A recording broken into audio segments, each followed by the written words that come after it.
Okay, so back to the video on just showing, this is how we need to approach feeding. Hey, Sickles, this is Dewey, world's best horse for kids and anybody just who wants to get their confidence up.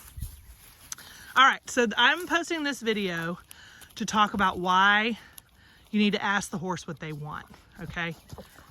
And giving them options is really what it's all about. So I am partnering with Sweetgrass Farms, Nicole Schwartz, and she has some of the best hay in the Southeast, as you can see.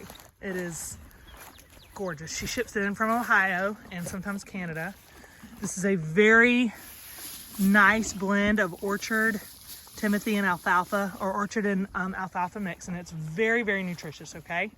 So it's one of the most nutritious hays that she sells. And I bought it because I wasn't sure. You know, my horses, I always want them looking the best. And some of these guys were in February, and I've noticed that some of the horses have started dropping weight. And so, you know, it's right now until we get our fields where we want them. And until I test them, I don't know exactly what they're getting, but ultimately we look at them every day, we watch them every day, and then we try to give them the very, very best. So my thoroughbreds, which are this guy, that guy over there, and this girl right here rolling, are the ones where I'm constantly just trying to make sure they have good weight. And then this old guy right here, Dewey.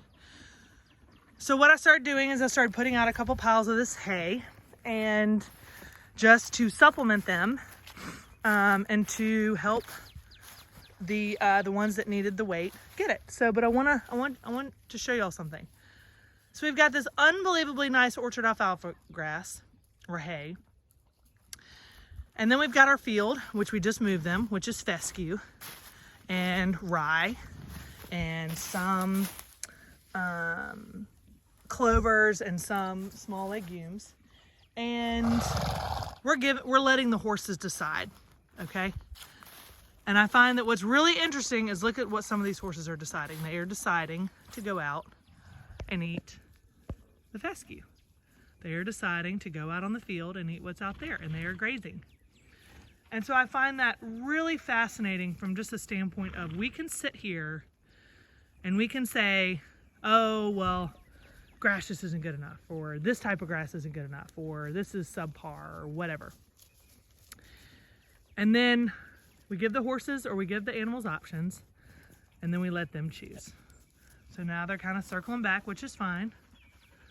But I just find it really interesting that I looked up a few minutes ago, and look at that. You know, instead of like, because these guys are buddies, so Dewey could easily go over there and grab some hay, but instead he's choosing to graze. And so I think we have to take that in to account when we're deciding what we feed our animals and what we give them. And that if we let them choose, then I think they will tell us what they really need at the end of the day.